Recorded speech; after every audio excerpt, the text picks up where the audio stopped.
to $1,500.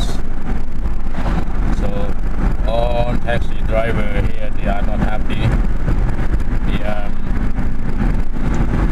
They pay too much, and they're working very hard, very long hours, but they make a little bit money, not that much, and then they have to pay expensive for the fee, $1,500, and also plus another $700 for the insurance and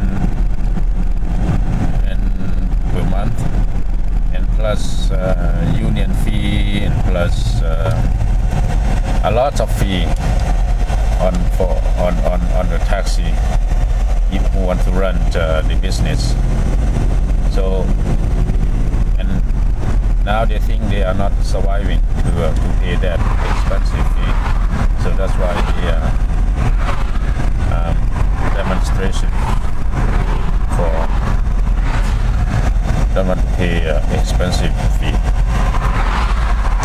So see, I follow them. I going follow them. So see what's going on there, and I will make a video again after I get there to the company. But that's it for now, because we are on the airport parkway heading north. We go down to Riverside Drive and go to Coventry Road, and Coventry connection is there in Valle. Okay.